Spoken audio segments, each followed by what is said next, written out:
true or false, March Madness is the best sporting event of the year. Do I need to make this? I mean, I'll go true for that. You don't think so, Marcus? I will go false just for this argument's sake. I'll put up, I don't know, the Super Bowl, even though I think it's overrated. It is. I think, it's certainly a big event.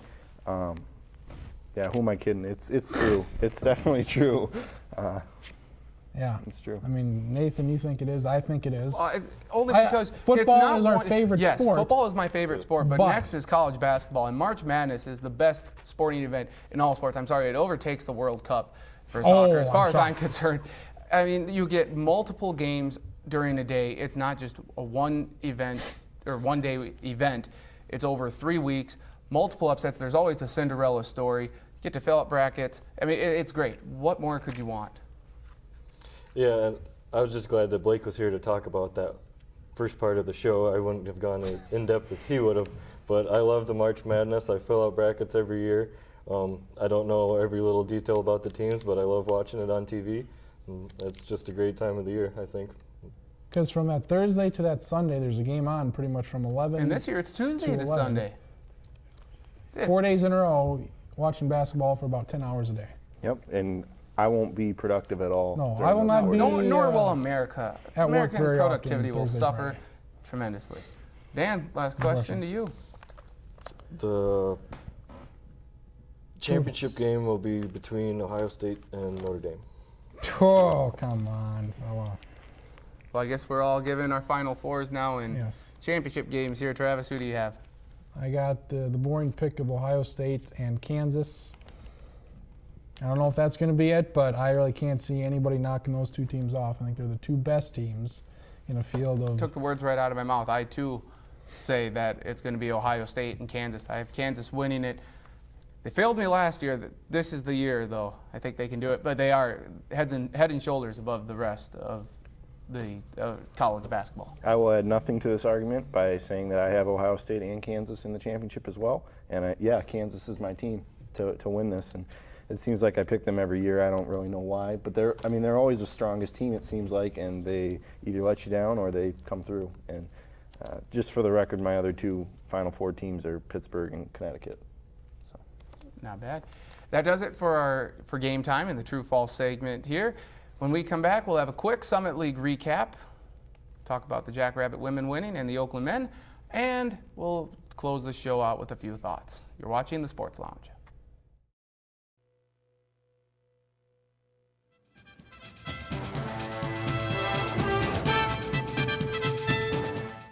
Welcome back to the Sports Lounge, everyone. I'm Nathan Stacken. As you know, we were off last week due in part to the SDSU spring break, but also because the Summit League tournament was down in Sioux Falls last week. Travis was at the game, as was Marcus, and Dan, you made it for a few of them as well. I did not, so I will turn it over to you. I want some thoughts and a quick recap of the Summit League tournament. I think things pretty much went as planned, except for an upset on the women's side in the second round, but South Dakota State pulled through for the women. We'll start there. I mean, they got lucky not having to play Oral Roberts in the championship game. They got knocked out by Oakland in that second round, but the women took care of business. I don't think it's any surprise. Yeah, I think they found 3 different ways to win, and I think we saw a little bit from everybody. Lingle really stepped up in the tournament and definitely deserving of the all-tournament team, and then the senior leadership in the semifinals with Michelson and Shuttloffel, and then Roeder played terrific during the whole tournament. So, player of the tournament? Yep, and I think, I really think the crowd did give an edge. I wasn't the biggest crowd on Tuesday afternoon for the championship, but I think it did make a difference when it was all said and done, and 3 straight for the SDSU women.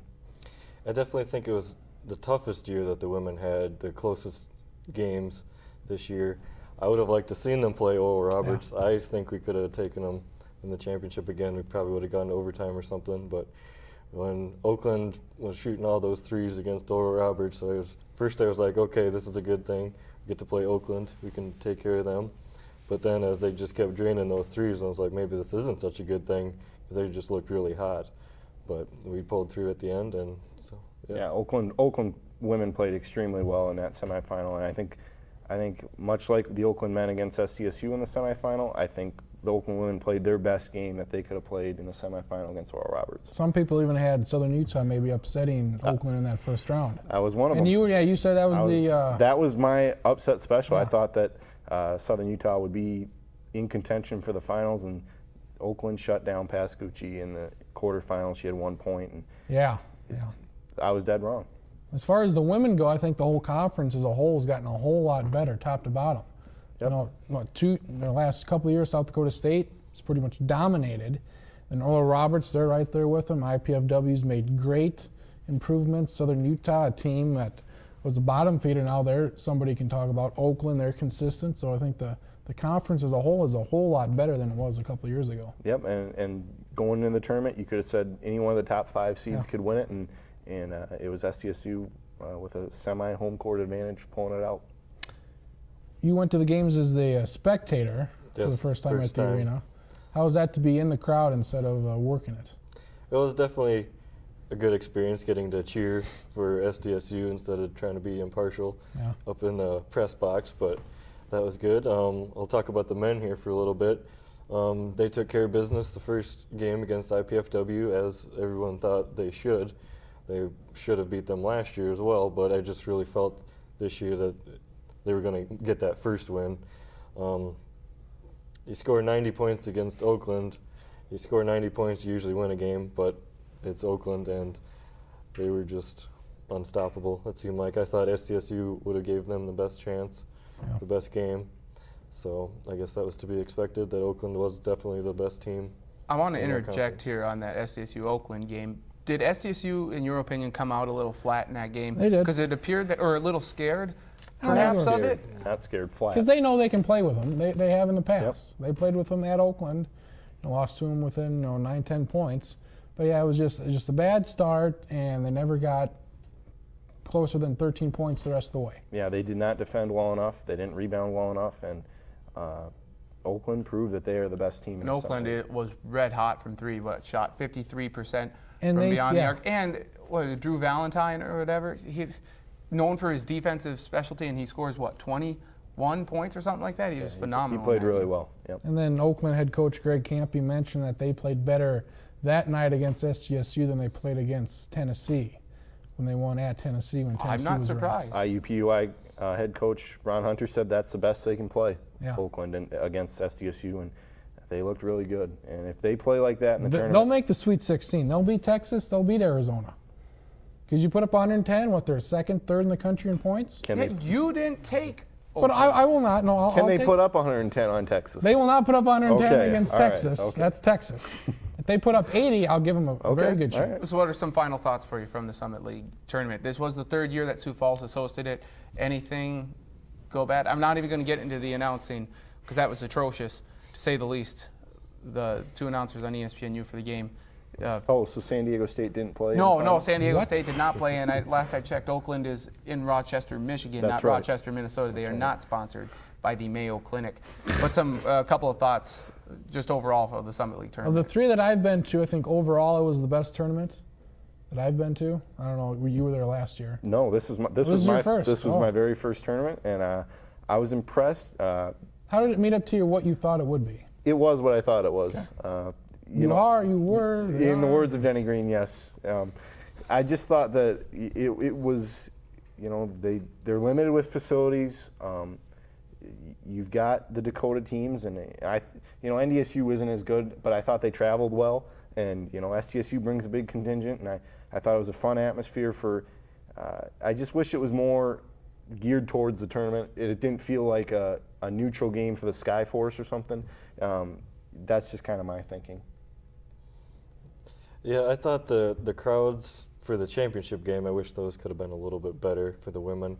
I'm hoping people aren't just getting used to the idea that we're going to win it every year, because that was not the case this year. Our team struggled early, and they fought back and came back to win the Summit League tournament.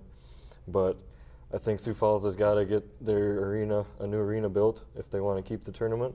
I hope, or at least a scoreboard. Yeah. At least they didn't get on SportsCenter's not top 10 this year. Yeah. That's right, but Sioux Falls, I hope they bid on it this summer, and hopefully we can get it another 2 years, and hopefully by the end of those 2 years there'll be a new stadium in Sioux Falls built, and then we could continue to get it, because once we get USD involved and now UNO, those are two more close teams, and those fans are going to come. Nebraska Omaha, for those that are not familiar with UNO. Those teams being that close, they're going to travel. That'll be a first-time experience for them. So the first year that they're in that tournament, it's going to be a packed house at Sioux Falls. I agree 100%. They've got to give it to Sioux Falls for 2 more years, just because USD is going to be in it, and I think they have to see what that's going to be like, because if they won't know if they don't do it, I think. Second biggest attendance wise for the Summit League, and all 3 of their attendance records have been set in Sioux Falls, so it only makes sense. I know maybe travel wise for teams such as Oakland, IUPUI, IPFW, it's not fair, but it beats playing in an empty arena in your conference not seeing any money. So with that, we will go straight to the big finish, as they would in PTI. We will have our closing thoughts. No break here. So as I turn to the panel here, we want to thank Marcus and Dan for stepping in today for Drew and Charlie, and then Blake left. So you're filling in for a couple guys, Dan, I think. So he's the Joe Webb of the show. That he is. He is very good. Just a couple closing thoughts, maybe an upset or two. Who you really like in this tournament? What are you really looking forward to? People, Belmont, I can't express this enough. You can. I could. Belmont, no, I don't think I could. Get on the train. Wisconsin is not a very good team. They're a 4 seed. 33 points against Penn State over the Not weekend. impressed at all. You and me, us 4 could have scored probably 20 against Penn State. Belmont, pick them to the Sweet 16, please. I looking at this bracket, I had a lot of the higher seeds winning, but I'm skeptical of that. I think this will be a pretty good year for upsets. I think, like you said, Belmont, get on the train. Thank you. There's a lot of good teams. George Mason, Oakland, for crying out loud. Oakland is the team everybody's getting on, and I think it's going to be a fun year. St. Peter's, I'm just kidding, but it would be fun to see them make it, I guess. But Dan, what do you think? Well, I think this will be another great year to watch the games. It'll probably not be a great year to fill out a bracket, because I think most people are going to struggle trying to pick the winner of these games. There are so many teams that could get hot, that could win 2-3 games that you don't see coming, a lot of the higher seeds. So I just think it's going to be a great ride to watch. One thing. Before I get my last word. My parting shot is choo. To the Belmont train? That's it. All right. You almost talked me into taking Belmont further than the Sweet 16. I might. One thing, though, is this is just a great tournament. Whether you are a fan of any particular team or not, this is great for the kids. It's great for the university. There's so much spirit and atmosphere in these games, more so than you would get at an NBA arena, maybe sometimes even in the playoffs at an NBA games. This is the real deal. The real tournament starts on Thursday. The playing games are on Tuesday and Wednesday.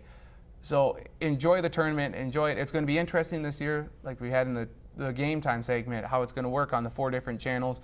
But it's always a great, just a great tournament, great spectacle, one of the best in all of sports. So enjoy it. And with that, we thank you for watching the Sports Lounge. Enjoy the basketball, everyone. We will see you back here next week to break it all down and have a lot more fun along the way. Thank you. We'll see you next time.